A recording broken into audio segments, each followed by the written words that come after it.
போகிங்கிறது யாருன்னு பார்த்தா போகத்தை அடிப்படையாக இருக்கக்கூடிய கடவுள் இந்திரன். அந்த இந்திரன் தான் மழைக்கு அதிபதி. கருவூலம் இருக்கு இல்லையா, அந்த கருவூலத்தில் இருக்கிற செல்வங்களை கணக்கு வைத்துக் கொள்பவர் தான் குபேரன்.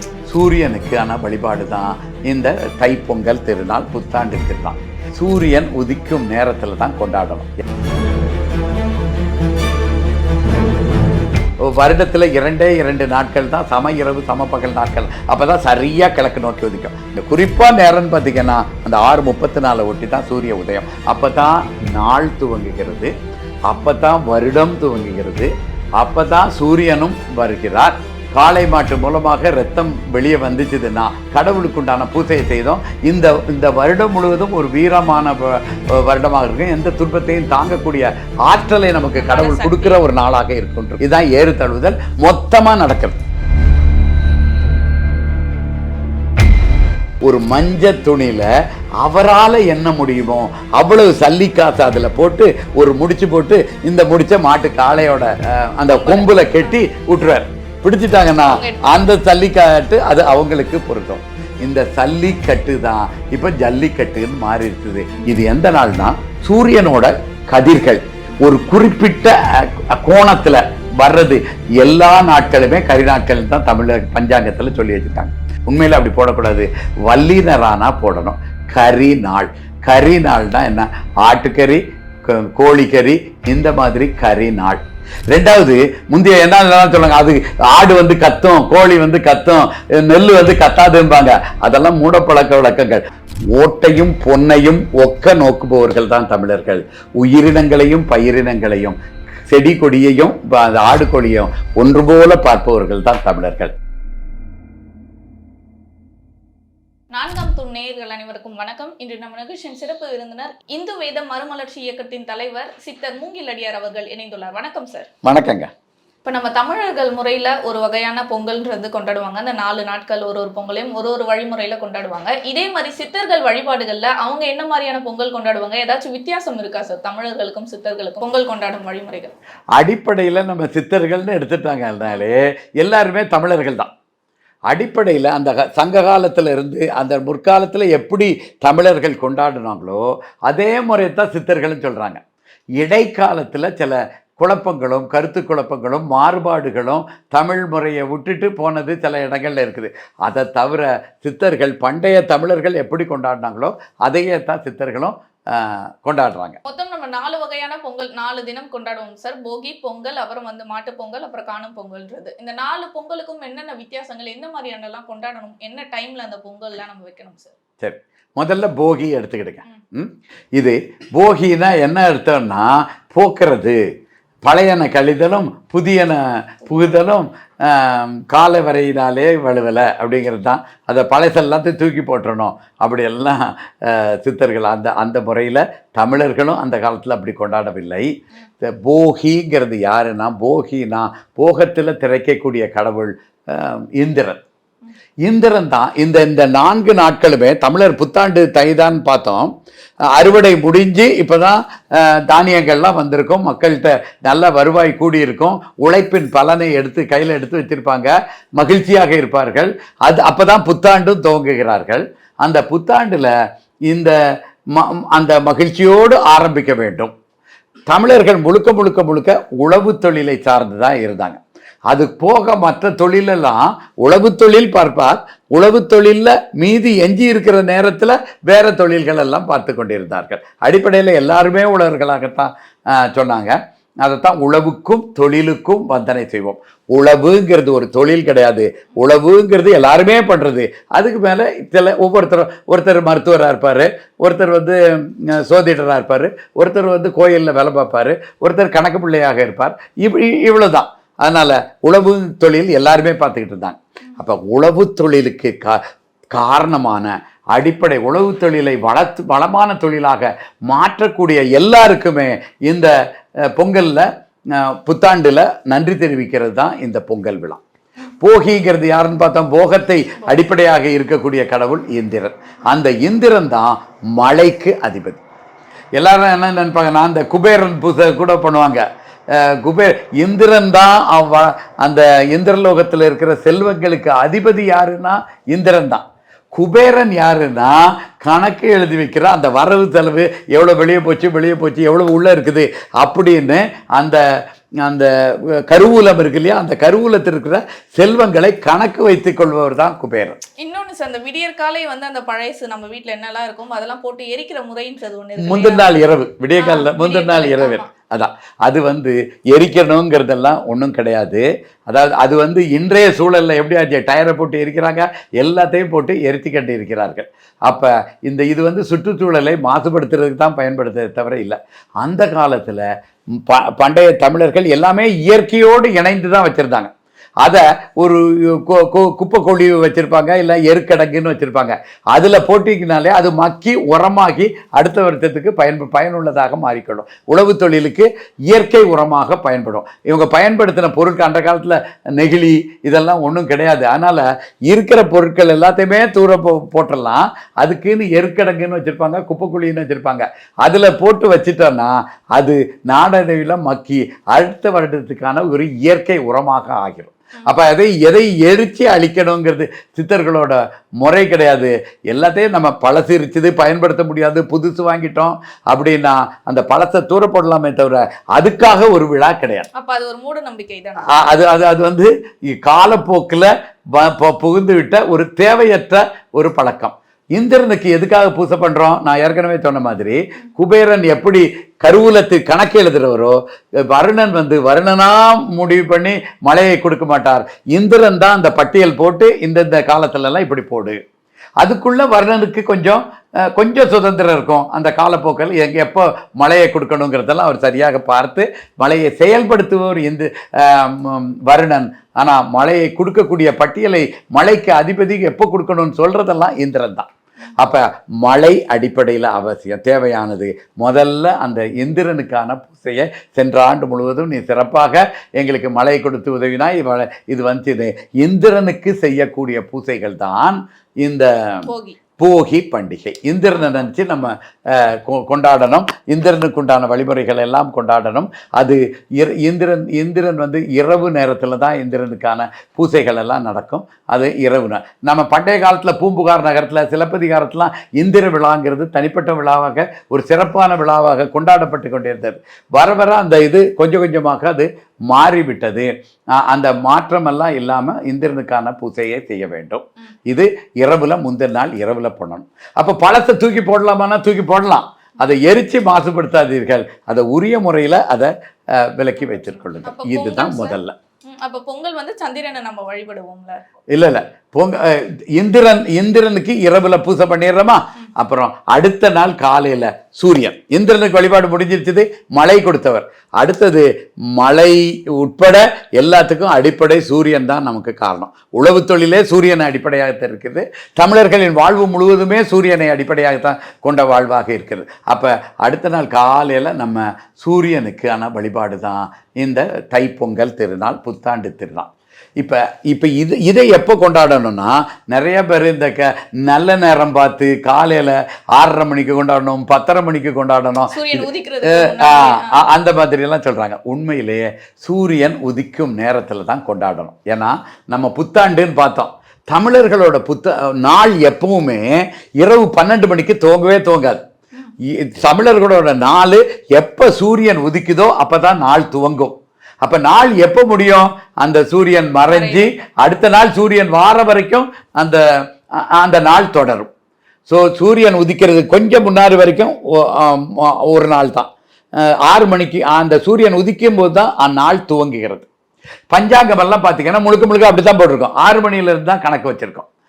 எல்லா கணக்குகளுமே இந்த 6 மணி காலையில இருந்து ஆரம்பிக்கும். நம்ம 12 மணில இருந்து கணக்கு வச்சிருக்கோம். நம்ம இப்போ ஆங்கில முறைப்படி 12ன்னு வச்சுட்டு இருக்கோம். புத்தாண்டு ஆங்கில முறைப்படி கொண்டாடக்கூடாது.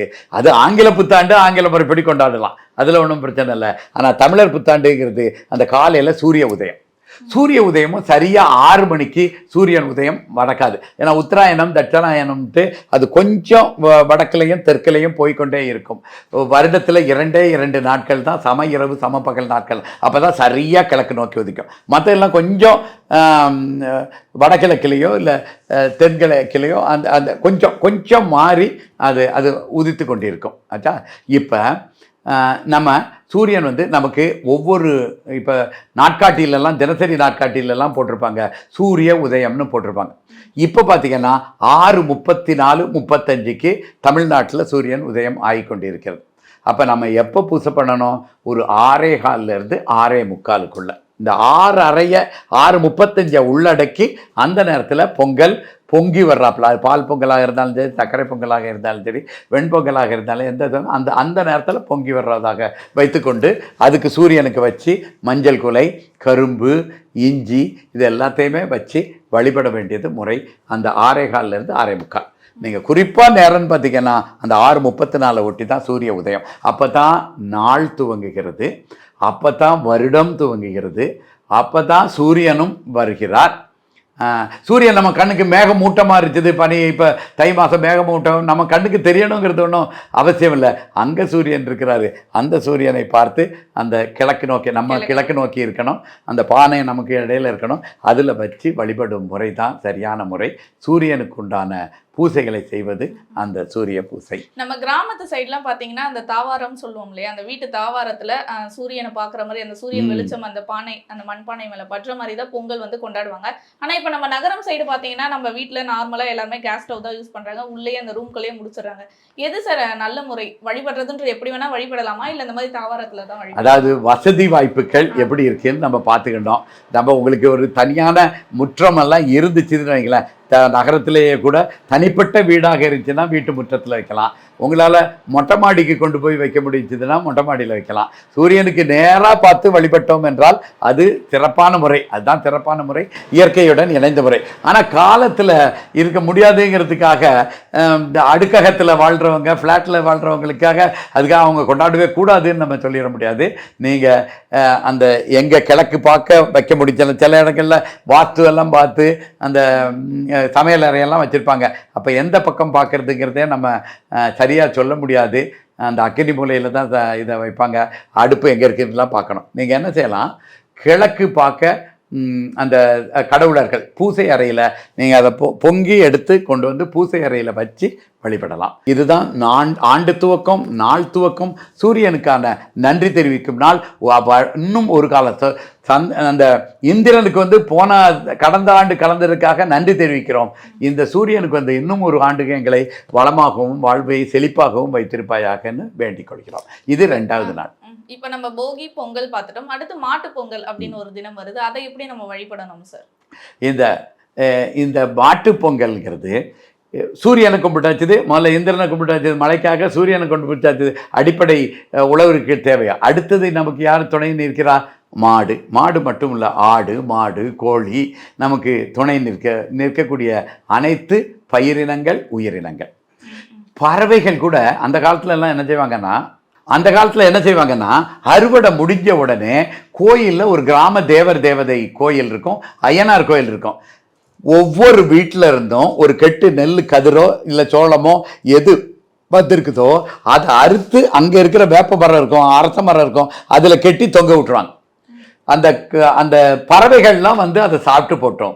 சில ஊரில் என்ன வைக்கலை வச்சு ஒரு குளோப் மாதிரி ஒரு உருண்டையாக ஒன்றை உருவாக்கி அதுக்குள்ளே ஒரு துளை போன்ற அமைப்பை வச்சு அதுக்குள்ளே நிறைய தானியங்களை கொட்டி அந்த கிராம தேவதையில் வைப்பாங்க.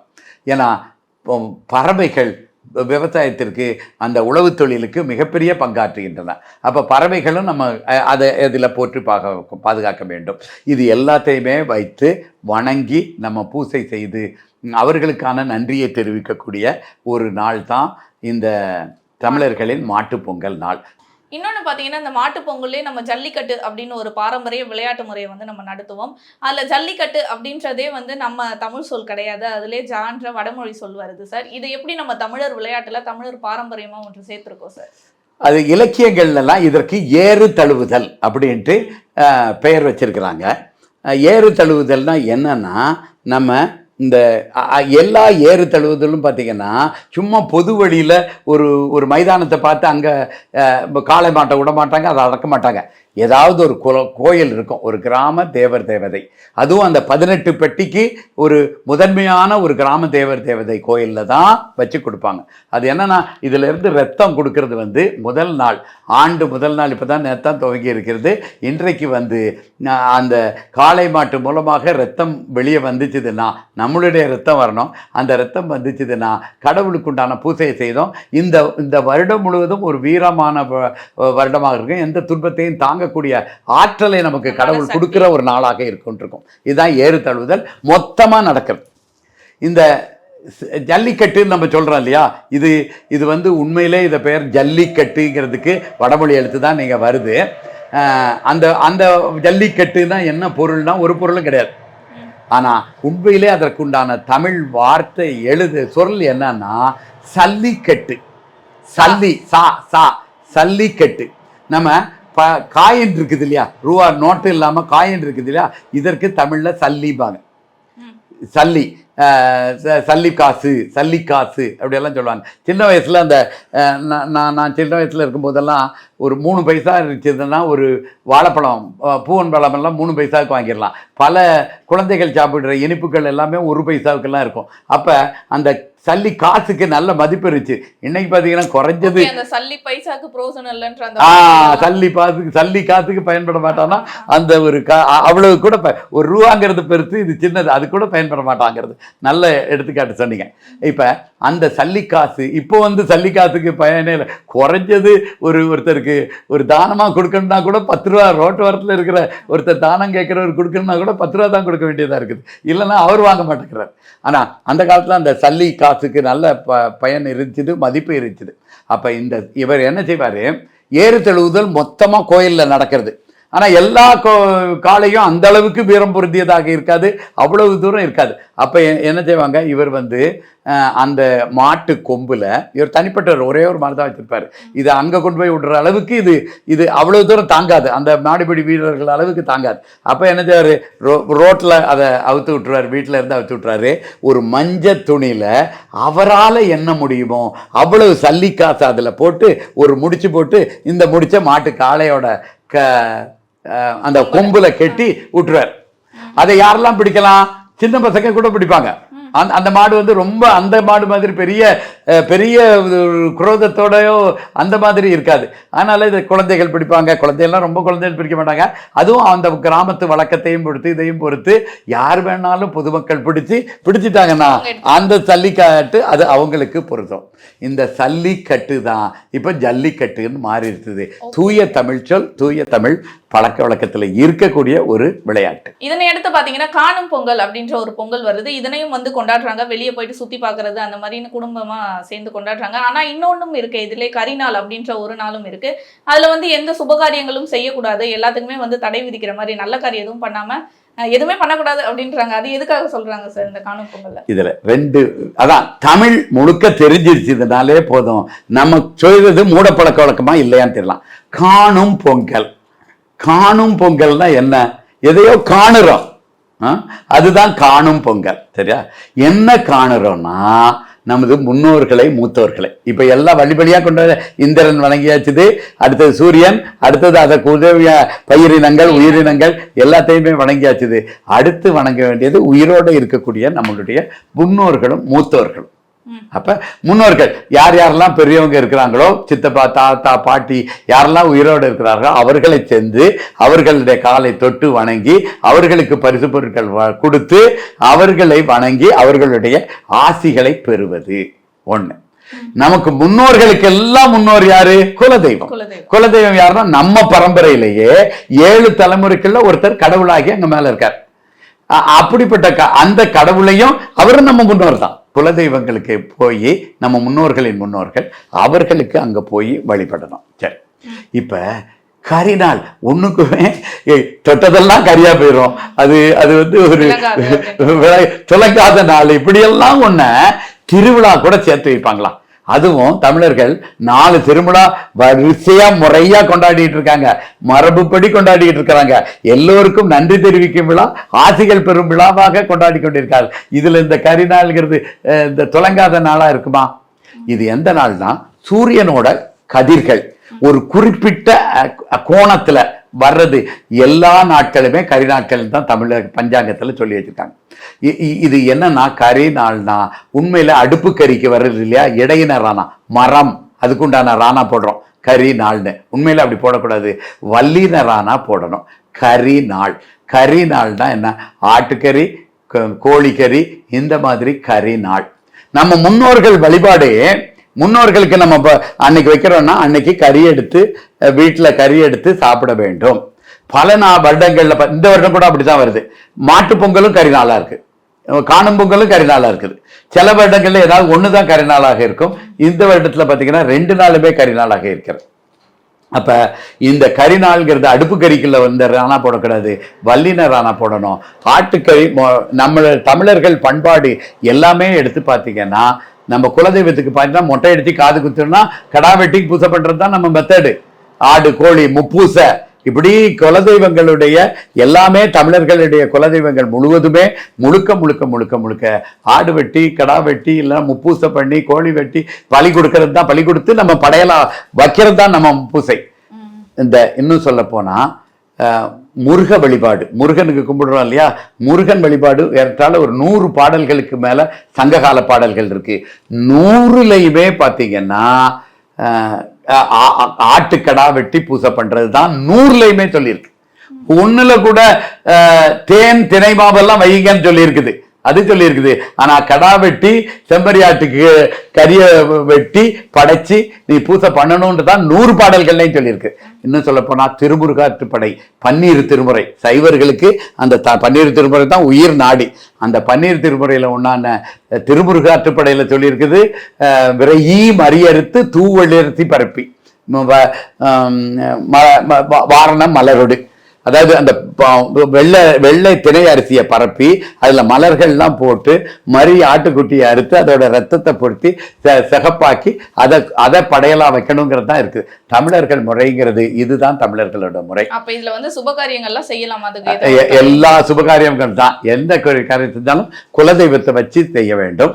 இதை நம்ம அந்த கறியை வச்சு படைச்சு முன்னோர்களுக்கு, நம்ம உயிரோடு இருக்கிற முன்னோர்களுக்கும் நம்ம இதை படைக்கணும், இது நம்ம குலதெய்வத்துக்கும் படைக்கணும். இதெல்லாத்தையும் படைச்சு சாப்பிட்டுட்டு சாயங்காலத்துக்கு மேல ஆறு குளம் ஏரி இல்ல ஊர்ல பெரிய கோயில் இருந்துச்சுன்னா அந்த கோயிலுக்கு போவாங்க, கடல், இத மாதிரியான இடங்களுக்கு போய் ஒரு பொழுதுபோக்காக இந்திரனுக்கு பூசையில ஆரம்பிச்சது ஒரு பொழுதுபோக்கோட எல்லோரோட இணைந்து ஆசிகளை பெற்றி ஒரு நல்ல ஒரு திருநாளாக அன்றைக்கு இரவு வரைக்கும் கொண்டாடி விட்டு வந்து அடுத்த நாள்ல இருந்து அடுத்த வேலையை வருடத்தின் வேலையை துவங்குவதற்கான ஒரு உற்சாகமாகட்டும் விழா, நன்றி தெரிவிக்கும் விழாவாகத்தான் புத்தாண்டு விழாவை தமிழர்கள் வடிவமைத்தார்கள்.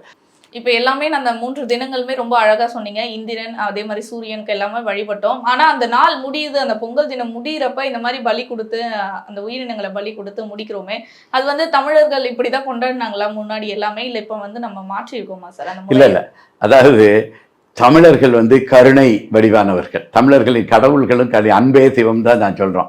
அப்படின்னு சொல்லிட்டு இங்க ஆடுகோழியை வெட்டுறது முறையா இருக்குமாங்கிறது நம்ம அதான். தமிழர்கள் எதையுமே அறிவியல் பூர்வமாக சிந்தித்து செயல்படக்கூடியவர்கள்.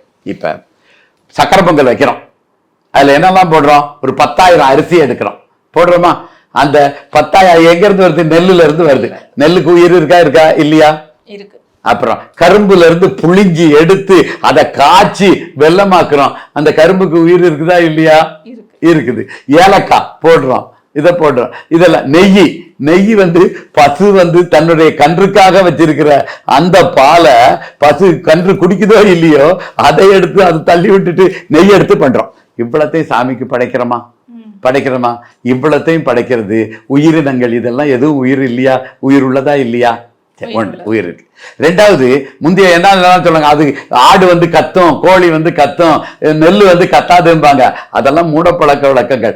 100 வருடங்களுக்கு முன்னாடியே தாவரங்களும் அதை பறிக்கும் போது, காயோ ஒரு கத்திரிக்காயோ வெண்டைக்காயோ கொய்யாப்பழத்தையோ பறிக்கும் பொழுது அது எப்படி பயந்து நடுங்கி உள்வாங்குகிறதுங்கிறத நம்ம வங்காள அறிஞர் ஜெகதீஷ் சந்திரபோஸுங்கிறவர் படம் பிடிச்சு காமிச்சிட்டார். இப்ப 40 ஆண்டுகளுக்கு முன்னால தாவரங்கள் கத்துகின்றன, வலியால் துடிக்கின்றன. எனக்கு இந்த மாதிரி வந்துருச்சு, உனக்கும் வந்துடாம இருக்கணும்ட்டு பக்கத்தில் இருக்கிற செடி கொடிகளுக்கு அவைகள் ஒலி எழுப்பி அவர்கள் எச்சரிக்கின்றன. எவ்வளவோ அறிவியல் பூர்வமா கண்டுபிடிச்சாங்க. ஒரு 8 மாசத்துக்கு முன்னாடி தாவரங்களின் ஓசைய ரெக்கார்டும் பண்ணிட்டாங்க, பதிவும் பண்ணி வச்சுட்டாங்க. இனிமேல் அதுக்கு வலிக்காது, நெல்லுக்கு வலிக்காது, நெல்லு சத்தம் போடாது. இந்த கருத்துக்கள் எல்லாமே அடிபட்டு போய்விட்டன. இதற்கும் வலி உண்டு, தாவரங்களுக்கும் வலி உண்டு, பயிரினங்களுக்கும் பயிர் உண்டு. நெல்லு 10,000 நெல்லை போட்டு அதை வச்சு பொங்கல்னு வச்சு கடவுளுக்கு படைக்கலான்னா, அதே மாதிரி இது ஒரு 2 கோழியோ ஒரு ஆட்டையோ கொடுக்கறதுல எந்த விதமான வேறுபாடும் இல்லை. 2ஐயும் எங்க கொண்டு போய் கொடுக்கிறோம்? உயிருக்கு அழிவில்லை. அந்த 2ஐயும் கடவுள்கிட்ட ஒப்படைக்கிறோம். அந்த கடவுள் என்னதான் பண்ணிட்டு இருக்கிறாரு?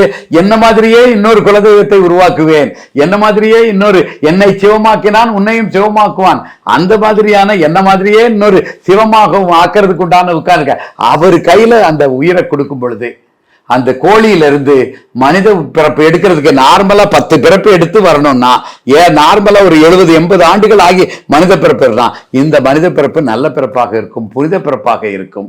இந்த மாதிரி அந்த கோழிக்கும் ஆட்டுக்கும் அந்த நெல்லுக்கும் நல்ல பயனை கொடுப்பதற்காகத்தான் தமிழர்கள் இதை வழியளித்தார்கள். இது ஒரு பெரும் கருணையின் வெளிப்பாடு தானே தவிர, அறிவியல் புரிஞ்சிச்சதுன்னா இதன் அடிப்படையில் இருக்கிற கருணை புரியும். ஓட்டையும் பொன்னையும் ஒக்க நோக்குபவர்கள் தான் தமிழர்கள். உயிரினங்களையும் பயிரினங்களையும் செடி கொடியையும் ஆடு கோழியையும் ஒன்று போல பார்ப்பவர்கள் தான் தமிழர்கள். இதை பார்த்தீர்கள் என்றால் தமிழர்களின் கருணை நமக்கு புரிய வரும். நம்ம எல்லாருமே பொங்கல் அப்படின்னா வருடத்துக்கு ஒரு முறை வர ஒரு கொண்டாட்டம், அதாவது ஒரு தினமா தான் நம்ம பார்த்திருப்போம். அந்த 4 நாளுக்குள்ள எவ்வளவு அறிவியல் சார்ந்த விஷயங்கள் இருக்கு, ஆன்மீகம் சார்ந்த விஷயங்கள் இருக்கு அப்படின்றத ரொம்பவே அழகா நம்ம சாமி அவர்கள் சொன்னாரு. எங்களுக்கு இந்த சந்தேகங்களுக்கும் கேள்விகளுக்கும் பதில் அளித்ததற்கு ரொம்ப நன்றி சார். இந்து வேத மறுமலர்ச்சி இயக்கத்தின் தமிழ் தைப்புத்தாண்டு வாழ்த்துக்கள். ஓம் திருச்சிற்றம்பலம். ஓம்.